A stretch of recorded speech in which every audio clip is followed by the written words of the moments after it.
পূর্বাঞ্চলের রেল যোগাযোগকে গতিশীল রাখতে প্রতিদিন অন্তত 121টি লোকোমোটিভ বা ইঞ্জিনের প্রয়োজন। বিশেষ করে যাত্রীবাহী ট্রেনের জন্য 80টি, কন্টেনার সহ গুডস পরিবহনের জন্য 10টি এবং শান্টিংয়ের কাজে 20 থেকে 22টি ইঞ্জিনের চাহিদা পাঠানো হয়। অবশ্য 85 থেকে 90টি ইঞ্জিন হলো মোটামুটি কাজ চালিয়ে নেওয়া যায়, কিন্তু বিশাল এই চাহিদার বিপরীতে বরাদ্দ পাওয়া যায় মাত্র 70 থেকে 75টি ইঞ্জিন এবং কোচের স্বল্পতার জন্য আমরা কাঙ্ক্ষিত সার্ভিস বা সেবা দিতে সক্ষম হচ্ছি না।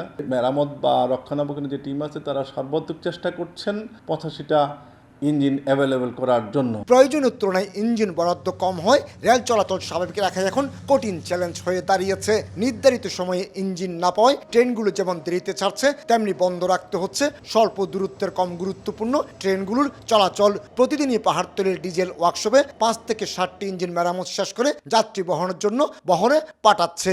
করোনা বা যে কোনো ভাইরাসের এগেইনস্টে ফাইট মানি ব্যাকট্রলের লেফট রাইট। বাংলাদেশ রেলওয়েতে বর্তমানে ইঞ্জিন সংকট একটা প্রকট আকার ধারণ করেছে, যার কারণে আমাদের যে শিডিউল ট্রেনগুলো আছে সেগুলো চালাতে মাঝে মাঝে আমাদের একটু লেট হচ্ছে, আর কিছু কিছু ট্রেন আমাদের এমনি বন্ধ আছে। ইঞ্জিন সংকটের এই দুঃসময়ে রেলওয়ে পূর্বাঞ্চলের জন্য আশার আলো হয়ে এসেছে কক্সবাজার 2000 রেললাইন স্থাপনের কাজ। এশিয়া উন্নয়ন ব্যাংকের পাশাপাশি বাংলাদেশ সরকারের অর্থায়নে বাস্তবায়িত প্রকল্পটি ডুয়েল গেজ লাইন স্থাপন হলো। এর আওতায় কেনা হবে 30টি metre gauge diesel electric locomotive. প্রতিটি 40 কোটি টাকা হিসেবে 30টি লোকোমোটিভের মূল্য ধরা হচ্ছে অন্তত 1200 কোটি টাকা। মিটার গেজের একটা ক্রাইসিস চলতেছে হলো লোকোমোটিভ বা রুলিং স্টকে। এগুলো পাইপ লাইনে আছে কিছু, এবং 2016 থেকে 2000 যে প্রজেক্ট আছে সেই প্রজেক্টের আওতায় প্রায় 30টা লোকোমোটিভ আমরা করব। এগুলো যখন বাংলাদেশ রেলওয়ের নেটওয়ার্কে যুক্ত হবে তখন ডেফিনেটলি আপনার মিটার গেজের যে ট্রেনগুলো আমরা পরিচালনা করছি সেগুলোর সময় তার সঙ্গে পরিচালনা করা সম্ভব হবে।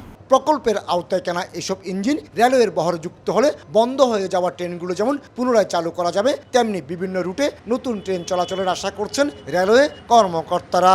তো সেই ইঞ্জিনগুলো আসলে আমরা আমাদের বর্তমান যেই সংকট আছে সেটা কাটিয়ে উঠতে সক্ষম হব, এবং সাথে সাথে তো আরও যেই ট্রাফিক ডিমান্ড বাড়বে, বিভিন্ন নতুন ট্রেন চালাতে হতে পারে, বন্ধ ট্রেনগুলো চালাতে হতে পারে, তো সেই জায়গাগুলো আমাদের অ্যাড্রেস করা সহজ হবে, এবং আমরা মনে করি বাংলাদেশ রেলের যে সেবা আরও উন্নত হবে, যাত্রীরা যথাসময়ে যাতায়াত করতে পারবে। রেলওয়ে পূর্বাঞ্চলের প্রতিদিন 58টি আন্তনগর, 60টি মেল, কমিউটার, গুডস এবং 38টি লোকাল ট্রেন সহ 150-র বেশি ট্রেন চলাচল করছে।